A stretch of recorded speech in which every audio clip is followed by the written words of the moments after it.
It was 11:42 p.m. on a rainy Tuesday when the suffocating silence of the 50-room estate was finally broken. Victoria, a woman who ruthlessly controlled a $40 billion corporate empire, froze at her mahogany desk.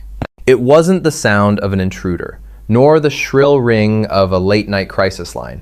It was a sound she hadn't heard in exactly 2 years, 4 months, and 16 days. A child's laughter. Her daughter's laughter. Trembling, Victoria brought up the estate's high-definition security feed, expecting a cruel trick of the mind. Instead, the glowing screen revealed a truth so terrifying and profound, it would shatter her perfectly constructed world entirely. The Kensington estate sat on 400 acres of pristine, heavily guarded land in upstate New York. From the outside, it was a masterpiece of modern architecture, a sprawling fortress of glass, steel, and imported Italian marble. But inside, it was a tomb. Victoria Kensington, the billionaire CEO of Kensington Logistics, had built this fortress to keep the world out. At 38, she was a titan of industry, known in boardrooms from Wall Street to Tokyo as a woman made of ice. She negotiated billion-dollar acquisitions without blinking and dismantled rival companies with surgical precision. But her ruthless exterior was a carefully constructed armor, forged in the fires of an unimaginable tragedy. 2 years ago, a catastrophic car accident on Interstate 95 had torn Victoria's life apart. Her husband, Jonathan, a brilliant architect with a laugh that could warm the coldest room, was killed instantly when a commercial freight truck lost control in a torrential downpour and crushed their SUV. In the back seat was their 5-year-old daughter, Lily. Lily survived the physical impact with minor injuries, but the psychological trauma was absolute. The bright, bubbly girl who used to sing at the top of her lungs and chase butterflies through the gardens had vanished in the wreckage. Since the night of the crash, Lily had not spoken a single word. She had not cried. She had not laughed. She became a ghost haunting her own home, communicating only through empty stares and slight nods. Victoria poured millions into helping her daughter. She hired the world's top pediatric neurologists, renowned trauma therapists, and holistic healers. She turned a wing of the mansion into a state-of-the-art sensory therapy center. Nothing worked. The doctors spoke of profound PTSD and dissociative mutism, offering clinical excuses for a mother's greatest failure. Consumed by grief and a silent, festering guilt for not being in the car with them that night, Victoria retreated into her work. If she couldn't fix her daughter, she would conquer the world instead.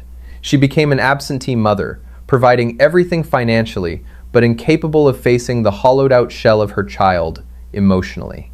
The day-to-day care of Lily fell to a rotating army of elite nannies, tutors, and staff.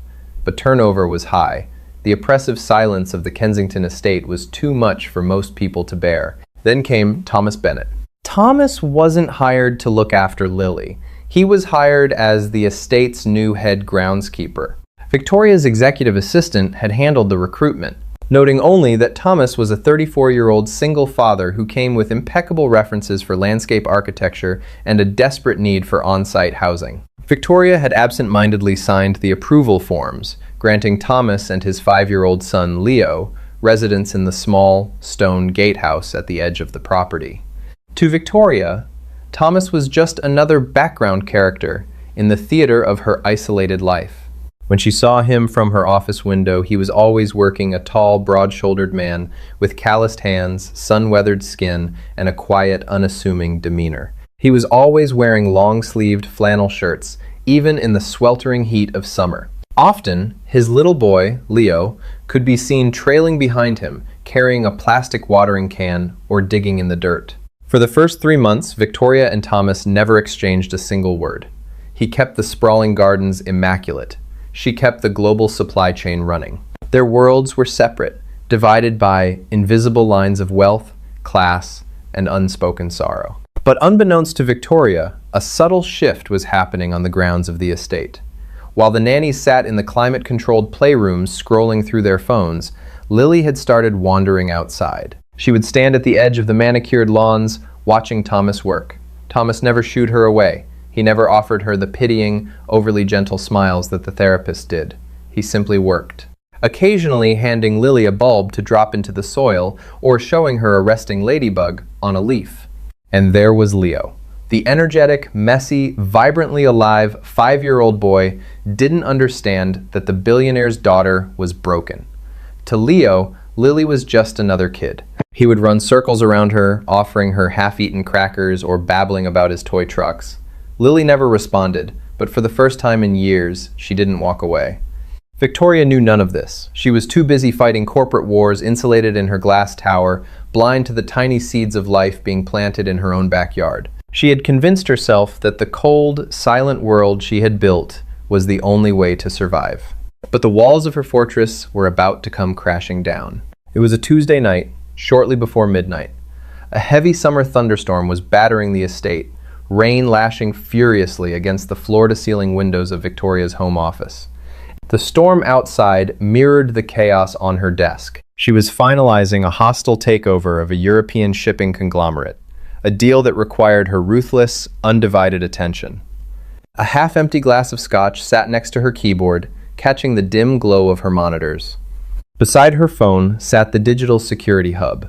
It was an advanced system that monitored the entire estate, feeding high-definition video and audio from 90 different cameras directly to her desk. Usually, it was a silent stream of empty hallways and rain-soaked lawns. Victoria was in the middle of drafting a devastating legal email when she heard it. A sharp, breathy sound cutting through the static of the audio feed. Victoria's fingers froze over the keyboard. She blinked, her heart suddenly slamming against her ribs. She stared at the digital hub. The audio equalizer for camera 14, East Conservatory, was bouncing wildly. She leaned in, holding her breath. The storm thundered outside, but beneath the rumble of the rain, the sound came again. It was a giggle, a bright, genuine, uncontrolled childhood giggle. Victoria felt the blood drain from her face. It was impossible. She hadn't heard that sound since the morning of the accident.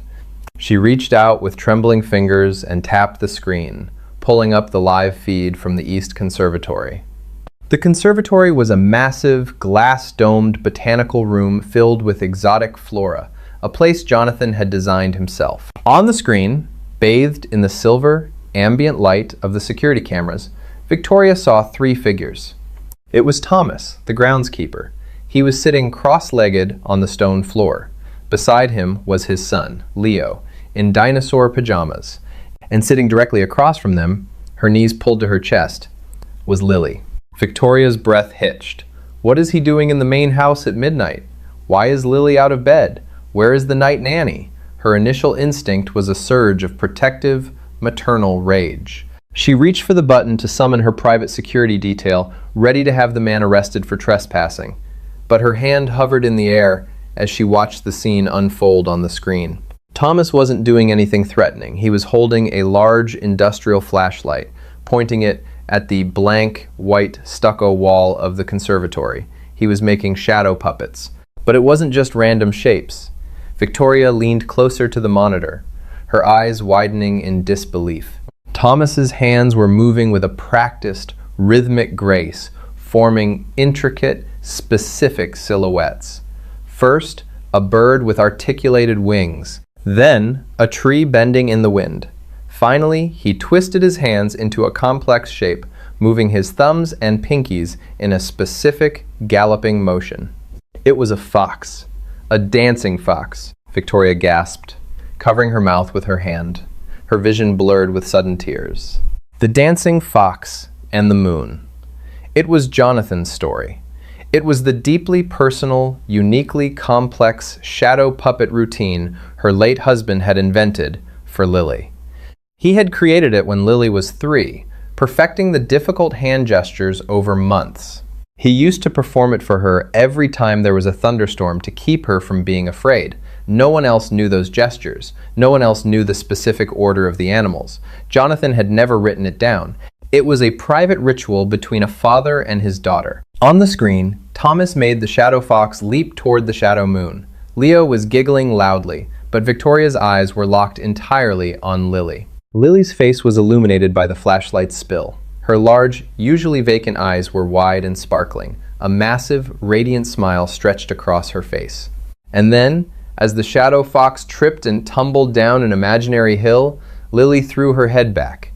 The microphone picked it up perfectly, a loud, bell-like, joyous laugh. Victoria broke down. A sob tore through her throat, echoing in the empty, cold office. She watched her daughter laugh again and again, the sound washing over her like a miracle. For a split second, the heavy, suffocating weight of the past 2 years lifted off her chest. Her daughter was still in there. Her little girl wasn't gone. But the miracle was immediately eclipsed by a chilling, paralyzing wave of suspicion. Victoria stared at Thomas's face on the monitor. He was smiling softly at Lily, his expression a mix of profound sadness and gentle warmth. "Who are you?" Victoria thought, the corporate shark within her instantly awakening, cold and calculating. "How do you know my dead husband's secret story?" Her mind raced through terrifying possibilities. Was Thomas a stalker? Had he been watching their family before the accident? Was he somehow involved in the crash? The groundskeeper, a man she had dismissed as a simple laborer, had just bypassed millions of dollars in medical therapies using a secret piece of her family's past. Victoria wiped her tears away, her expression hardening into stone. She didn't press the security button to have him thrown out. If she spooked him, she might never find out the truth. Worse, she might traumatize Lily all over again and lose her forever. Instead, Victoria hit the record button on the security hub, saving the footage to an encrypted server. She watched the screen until Thomas gently closed the flashlight, walked Lily back to the door of the main house, and disappeared into the rain with his son. Victoria didn't sleep that night. She sat in the dark, replaying the footage of the laughing child and the mysterious groundskeeper over and over, preparing for war. At 6 a.m. the next morning, the storm had passed, leaving the estate draped in a thick, gray fog.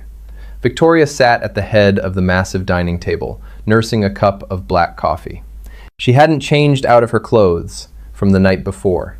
Across the table stood Winston, her head of global security. Winston was a former intelligence officer, a man who specialized in corporate espionage, threat assessment, and making problems quietly disappear. "I need a complete, absolute teardown of this man," Victoria said, sliding a tablet across the table. The screen displayed a still image from the security footage, Thomas Bennett's face, illuminated by the flashlight. "I want everything. Birth records, financial history, phone records, internet history. I want to know everywhere he has lived, everyone he has spoken to in the last decade, and I want it in 2 hours." Winston didn't ask questions. He merely nodded, picked up the tablet, and left the room. The 2 hours that followed were the longest of Victoria's life. She paced the length of her office, looking out the window toward the gatehouse. Through the fog, she could see Thomas methodically pruning the rose bushes, his son Leo playing in the mud nearby. He looked so devastatingly ordinary, but Victoria knew better than to trust appearances. In her world, everyone had an angle. Everyone wanted a piece of the Kensington Empire. At 8:15 a.m., Winston returned. He didn't have his usual stoic composure. He looked visibly disturbed as he placed a thick manila folder on Victoria's desk. "You were right to be suspicious, Miss Kensington," Winston said quietly. "The man working in your garden is not a groundskeeper, and his name is not Thomas Bennett." Victoria snatched the folder, flipping it open. "Who is he?" "His legal name is Thomas Holden," Winston explained. "Bennett is his late mother's maiden name. He used it to pass the preliminary background checks, which, frankly, were far too lax for a perimeter staff hire. I'll be having a word with HR." "Skip the HR report, Winston. Tell me about Holden." 5 years ago, Winston said, pointing to a document in the file, Thomas Holden was one of the top pediatric trauma surgeons at St. Jude's. He was a prodigy. Board certified, highly decorated. Victoria stared at the photograph attached to the medical license. It was a younger, clean-shaven Thomas, wearing scrubs, smiling confidently. A pediatric trauma surgeon? "What is a surgeon doing planting tulips in my yard?" "He lost his medical license 2 years ago," Winston said, his voice lowering. "Miss Kensington, he lost it exactly 2 years, 4 months, and 16 days ago." Victoria's blood ran cold. The date of the accident. She looked up at Winston, dread pooling in her stomach. "Tell me." "The night of the crash on Interstate 95, Winston began, his tone careful and measured. Dr. Holden was driving home from a double shift. He had his wife Sarah in the passenger seat. She was pregnant with their second child. They were directly behind your husband's SUV when the freight truck lost control. Victoria felt the air leave her lungs. She gripped the edge of the desk. Holden wasn't just a witness, Winston continued. When the vehicles collided, your husband's SUV rolled over the guardrail and caught fire. Holden stopped his car. He told his wife to stay put and call 911, and he ran into the wreckage. Winston reached into the folder and pulled out a series of redacted police reports and fire department logs. The official narrative you were given by our legal team was that the emergency responders arrived in time to pull Lily out, but it was too late for Jonathan. That was a lie fabricated by Kensington Logistics' crisis PR team to limit corporate liability, because the freight truck that caused the accident was secretly operated by one of our subsidiary shell companies. Victoria felt a wave of nausea wash over her. Her company had caused the crash. Her own lawyers had lied to her. The truth, Victoria, Winston said gently, using her first name for the first time, is that the fire trucks were delayed by the storm. Dr. Holden was the only one there. The SUV's doors were jammed. Holden shattered the back window with his bare hands. He crawled into the burning vehicle. He found Lily pinned under the seat. It took him 4 minutes to free her. During that time, he suffered third-degree burns up both of his arms. Victoria gasped, suddenly remembering the long-sleeved flannel shirts Thomas wore in the sweltering heat. He was hiding the burn scars. He pulled Lily out and carried her to the grassy shoulder, Winston said. He performed emergency triage, stabilizing her spine. As he was doing that, he was talking to her to keep her conscious. He saw her crying in terror of the storm and the fire. The police report notes that a witness saw Holden doing hand puppets against the side of an ambulance to distract the little girl while they waited for the paramedics to arrive. He must have seen your husband doing them for Lily in the car before the crash. Tears were streaming freely down Victoria's face now. This man, this stranger, had walked into a raging inferno to save her daughter.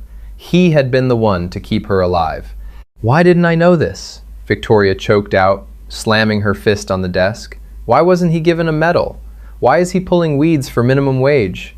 Winston's face tightened with genuine regret. Because of what happened next. While Holden was saving Lily, a drunk driver, blinded by the rain and the smoke, plowed through the police barricades. The driver smashed directly into Holden's parked car. The room fell dead silent. Victoria stopped breathing. His wife, Sarah, was killed instantly, Winston said softly. The baby didn't survive either. Holden lost everything while he was pulling your daughter from the fire. Victoria collapsed back into her leather chair, her hands covering her face. A wail of pure agony and horror tore through her lips. The injustice of it was so monstrous, so deeply cruel, she felt like the floor was giving way beneath her. And Kensington Industries, Victoria whispered through her tears. What did we do? Our lawyers saw a liability nightmare, Winston admitted, looking ashamed. If the public found out an off-duty hero lost his pregnant wife because our subsidiary's truck caused a pileup, the settlement would have bankrupted the logistics wing. So, our legal team quietly pressured the medical board. They framed the narrative. They claimed Holden acted recklessly at the scene, improperly moving victims and interfering with the EMTs. They buried him in litigation. They revoked his license. They ruined his life to protect the company's stock price. Victoria looked at the monitor. The live feed showed Thomas in the garden. He was laughing as his son Leo sprayed him with a garden hose. This man had sacrificed his wife, his unborn child, his career, and his reputation to save Lily, and Victoria's empire had rewarded him by grinding him into dust. He's not here to garden, Winston said, drawing his weapon slightly from his holster, a reflex of his profession. He bypassed our background checks. He embedded himself in your home. A man with nothing left to lose, who was destroyed by your company. Miss Kensington, he is here for revenge. I need to detain him immediately. No! Victoria shouted, leaping to her feet.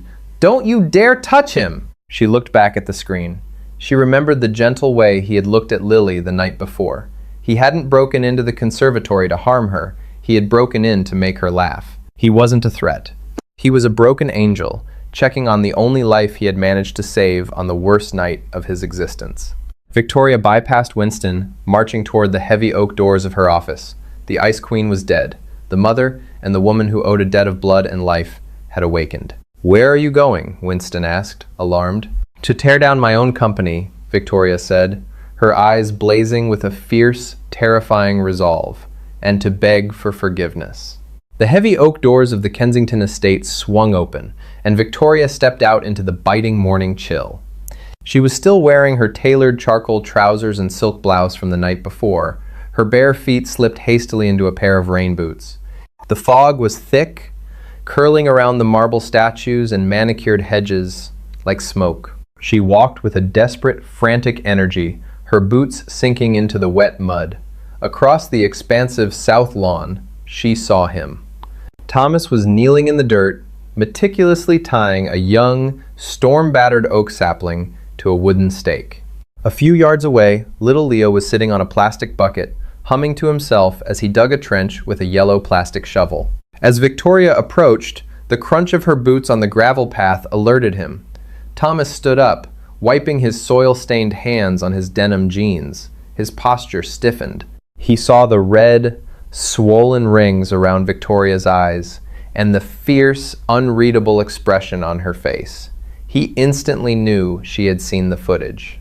"Leo," Thomas said, his voice low and remarkably calm, "go inside the gatehouse and wash your hands. I'll be right there." The 5-year-old boy looked up, offered Victoria a gap-toothed smile, and trotted off toward the stone cottage. Thomas turned back to Victoria, his jaw set. He didn't offer apologies or excuses. He looked like a man standing before a firing squad, ready to accept his fate. "Miss Kensington," he began, his voice steady, "I know why you're out here. I shouldn't have been in the main house last night. I crossed a boundary. I'll pack our things immediately." Victoria stopped 10 feet away from him. Her chest heaved.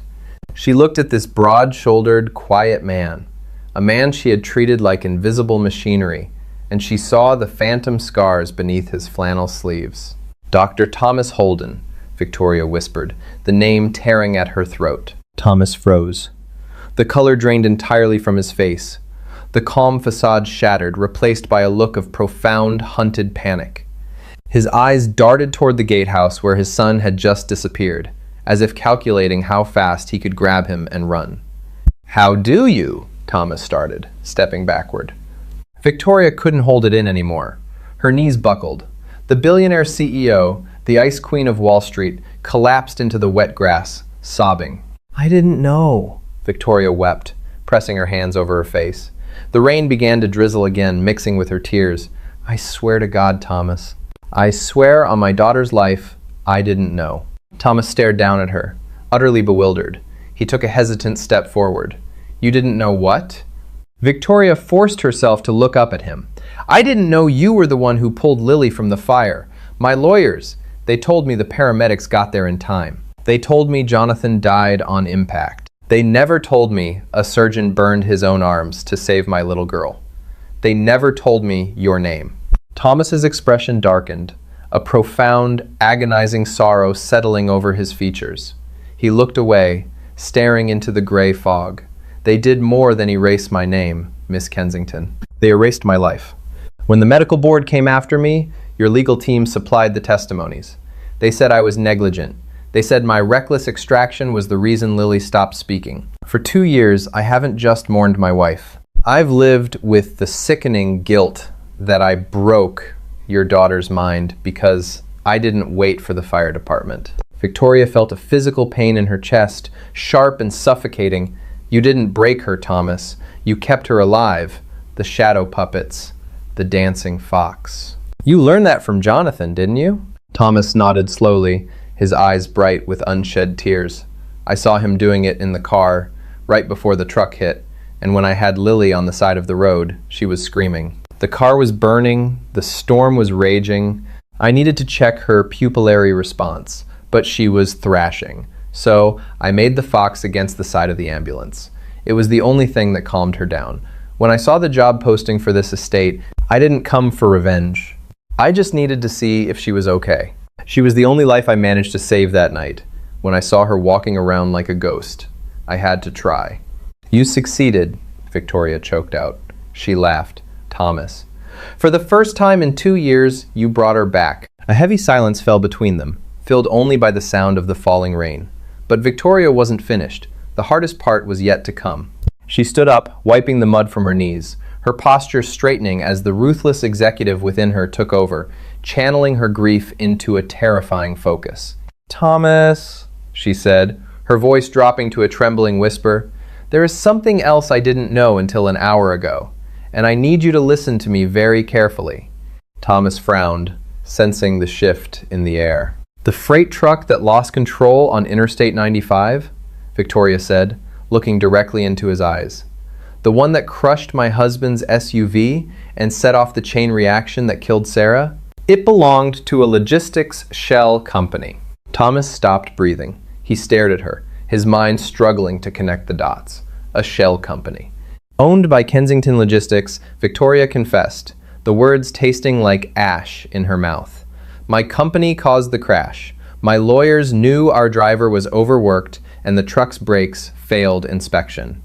They knew if your story came out, the hero doctor who lost his pregnant wife because of our negligence, the public backlash and the lawsuits would destroy the stock. So they buried the truth. They buried you to protect me. The silence that followed was deafening. Thomas took a stumbling step back. His eyes widened as the horrific reality washed over him. The woman paying his meager salary, the estate he was currently standing on, was funded by the empire that had slaughtered his family and stolen his career. You! Thomas gasped, his voice cracking with a sudden, ferocious rage, his hands balled into fists. Your company! Killed Sarah? Yes, Victoria said, not breaking eye contact, refusing to hide from his fury. She deserved it. My people lied to me, but it is my company, my responsibility, my sin. Thomas turned away, pacing violently. He grabbed the wooden stake he had just planted and yanked it out of the ground with a savage, guttural yell, hurling it into the fog. He fell to his knees in the mud, gasping for air as 2 years of suppressed agony clawed its way out of his throat. Victoria didn't approach him. She let him rage. She let him grieve. When Thomas finally looked back at her, his eyes were hollow. Why are you telling me this? Why not just fire me and let me rot? You could have kept the secret forever. Because hiding behind walls is what destroyed us both, Victoria said fiercely. I am going to Manhattan today. I am going to burn my own company to the ground. I am going to put my own board of directors in federal prison. But I cannot leave Lily alone. Not anymore. She walked up to him, reaching into her pocket and pulling out a heavy set of brass keys. She held them out to him. These are the keys to the main house, Victoria said. Move your things out of the gatehouse today. Take the east wing. You and Leo belong in this home. I am going to fix what my empire broke, Doctor. Holden, I promise you that. Please, just watch over my little girl until I get back. Thomas looked at the keys, then up at Victoria. He saw the cold, unyielding fire in her eyes. It wasn't pity, it was a declaration of war. Slowly, with trembling fingers, he took the keys. The boardroom on the 40th floor of Kensington Tower was a masterpiece of intimidation. A 40-foot table cut from a single slab of black walnut dominated the space, surrounded by floor-to-ceiling windows overlooking the Manhattan skyline. At 9 a.m. on Monday, the executive board of Kensington Logistics was assembled. There was David, the chief operating officer, tapping his gold pen impatiently. Next to him sat Harrison, the general counsel, a man whose tailored suits and slicked-back hair hid a conscience completely devoid of morality. The heavy glass doors slid open, and Victoria walked in. She was flanked by Winston, her head of security, who silently locked the doors behind her and stood guard. The room quieted. Victoria didn't sit down. She walked to the head of the table, her face a mask of absolute, terrifying calm.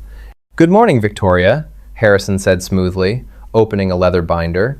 "We have the Q3 projections ready, and I'd like to discuss the European shipping merger." "Shut up, Harrison," Victoria said. Her voice wasn't loud, but it cut through the room like a scalpel. Harrison blinked, a smug smile faltering on his lips. "Excuse me?" Victoria picked up a remote control and pressed a button.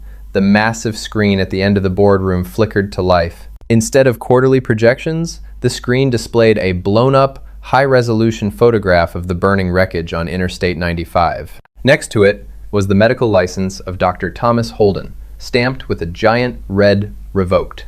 The blood drained from Harrison's face. David dropped his gold pen. The entire board sat in stunned, panicked silence. 2 years ago, Victoria began, her voice echoing off the glass walls. A subsidiary freight truck bypassed federal safety regulations, lost control, and killed my husband. A pediatric surgeon named Thomas Holden walked into the fire to save my daughter. In return, this board, led by our general counsel, orchestrated a massive, illegal cover-up to protect our stock price. You destroyed an innocent man, suppressed evidence of corporate manslaughter, and lied to your CEO. Harrison stood up abruptly, his chair scraping loudly against the floor. Victoria, you are distressed. You don't know what you're talking about. This is a severe breach of protocol. Sit down, Winston barked from the door, his hand resting casually on his hip near his sidearm. Harrison swallowed hard and slowly sank back into his chair. You thought because I was grieving, because I checked out, that you could run my empire like a cartel, Victoria continued, leaning over the table, her eyes locking onto Harrison's terrified gaze. You calculated that the life of my husband, the mind of my daughter, and the family of Dr. Holden were acceptable collateral damage for a clean balance sheet. Victoria, listen to reason, David pleaded, sweating profusely. If this information leaves this room, the stock will plummet. The company will be subjected to federal investigations. It will ruin Kensington Logistics. It will ruin you. Victoria smiled. It was a cold, predatory smile. David, you underestimate me, Victoria said softly. I don't care about the stock. She pressed another button on the remote. The screen shifted to display a series of digital email receipts. 30 minutes ago, Victoria announced, Winston and I dumped the entire encrypted server of the legal department, including Harrison's private, off-the-books communications regarding the crash directly to the Department of Justice, the Securities and Exchange Commission, and the editorial desk of the New York Times. Chaos erupted. Several board members jumped to their feet, shouting in panic. Harrison lunged for his cell phone, but Winston was already stepping forward, shaking his head. The building is currently locked down, Victoria said over the noise, her voice ringing with absolute authority. The FBI is in the lobby. They have warrants for corporate fraud, witness tampering, and manslaughter. You are not leaving this room, except in handcuffs. And Harrison looked at Victoria with pure venom. You've destroyed your own legacy. You've burned your own house down. No, Harrison, Victoria replied, turning her back on him as the sound of sirens began to wail faintly from the streets below. I'm just clearing the wreckage. 6 months later, the Kensington estate was unrecognizable. The heavy, suffocating silence had been thoroughly banished. The heavy velvet curtains were pulled back, letting sunlight stream across the Italian marble floors. The pristine, untouched lawns were now littered with brightly colored plastic trucks, soccer balls, and muddy footprints. Victoria sat on a stone bench in the East Conservatory. She wore a simple, comfortable sweater, her hair pulled back in a messy bun. She was reading a novel, sipping tea, and occasionally looking up to watch the chaos unfolding in the center of the room. Kensington Logistics had survived the purge, though barely. Victoria had stepped down as CEO, taking a backseat role as chairman while the company restructured entirely. She had liquidated a massive portion of her own shares, using the billions to create the Jonathan Kensington and Sarah Holden Foundation for Pediatric Trauma. And its chief medical director was none other than Dr. Thomas Holden, whose medical license had been fully, publicly, and apologetically reinstated by the state board. Gotcha! A voice yelled. Leo, now covered in dirt, sprinted past Victoria's bench, clutching a stolen stuffed rabbit. A moment later, small, rapid footsteps followed him. Leo, give it back! Victoria lowered her book, a soft, involuntary smile touching her lips. It was Lily. She was running, her cheeks flushed with life, her eyes bright and focused. Her voice was still slightly raspy from disuse, but it grew stronger every day. Thomas walked into the conservatory holding 2 juice boxes. He was wearing a casual button-down shirt, the sleeves rolled up, revealing the burn scars on his forearms. He didn't hide them anymore. They were badges of honor, proof that he had walked through the fire and survived. He handed a juice box to Victoria and sat down beside her on the bench. They sat in comfortable, easy silence, watching their children play. There was no rushed romance between them. The wounds they both carried were too deep for fairy tales. But there was a profound, unbreakable bond. They were two survivors who had pulled each other out of the wreckage of their lives to build a new family.